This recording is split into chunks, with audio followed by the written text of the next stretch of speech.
Now we are starting chapter 28, magnetic fields.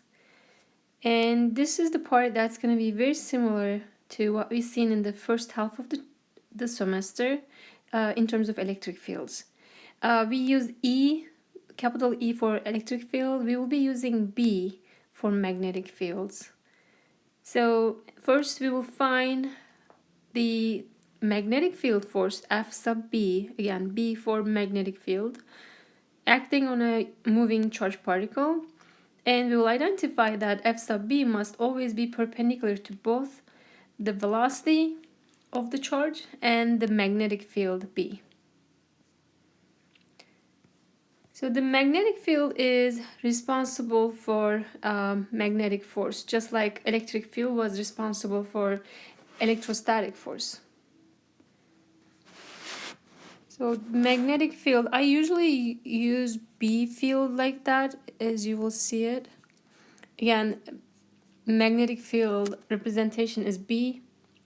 I think historically Maxwell used the letters for the vectors from A to H, and kind of B got stuck with the magnetic field because of that. I don't think there's any other reason why we use B for the magnetism or magnetic field. But so the magnetic force is going to be F sub B, and like E field, let's take some notes here, which was Fe equals to Q times E, right? And this was a vector notation. B is for magnetic field. It was E for the electric field, now it's B, and it is a vector. Wait, fix my handwriting. Okay. And the equation is, instead of Fe is equal to Qe, it's gonna be a little bit more involved, and it is F sub B equals to Q V cross B. Okay. So there's a cross product between the velocity vector of the charge, Q, and the magnetic field, B.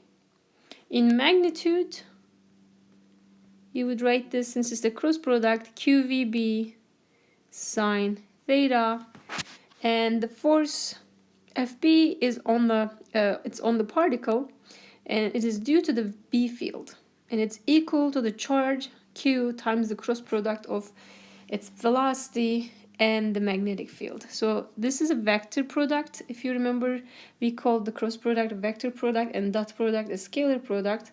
We will be having a lot of cross products in this chapter. And so the FB is equal to Q times that cross product between V and B, and the angle, I'm gonna switch it to phi so it fits to the text. The angle is between the vectors, the velocity and the magnetic field.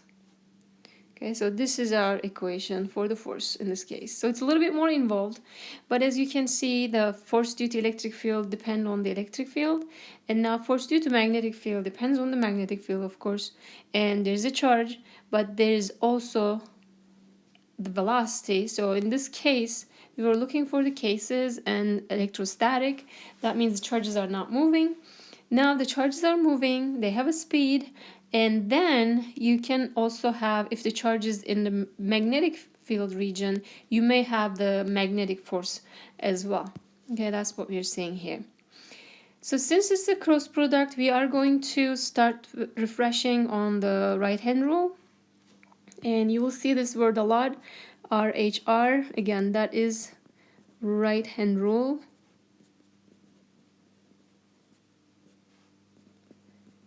Okay, there's also left-hand rule. We don't use left-hand rule. I just don't want to use it because I don't want to really confuse.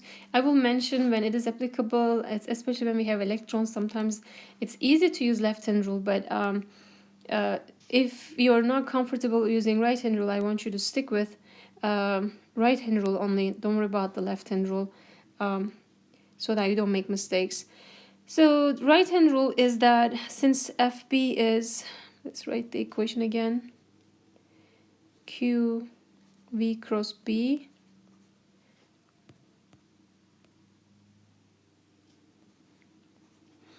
Okay, so this is the cross product. You focus on there.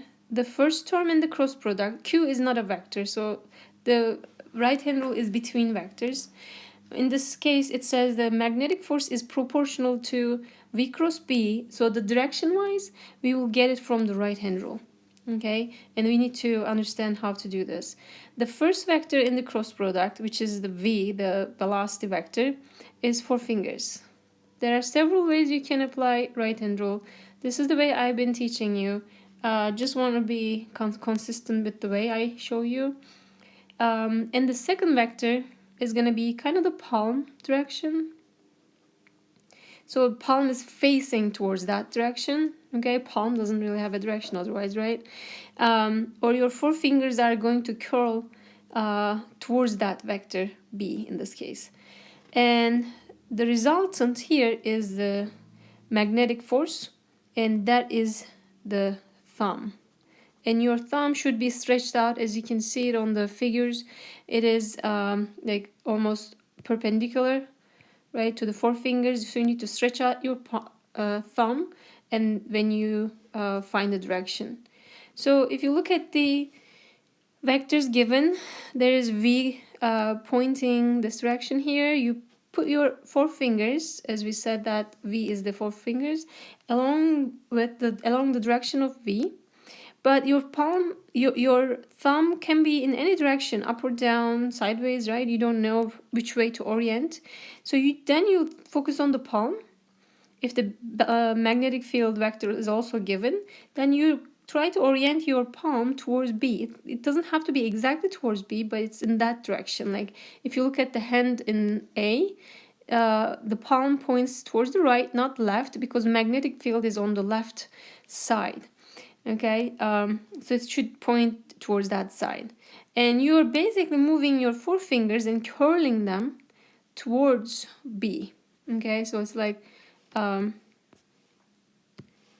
you're curling them towards B. Okay, and then this is the position they have. Your thumb is stretched out and it's pointing upward. And that tells you the thumb direction is the direction of V cross B.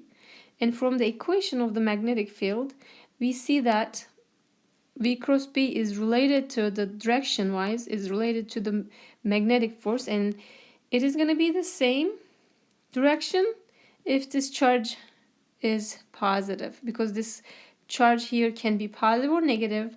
If it is positive, cross product direction, the thumb direction, will be the same as the magnetic force.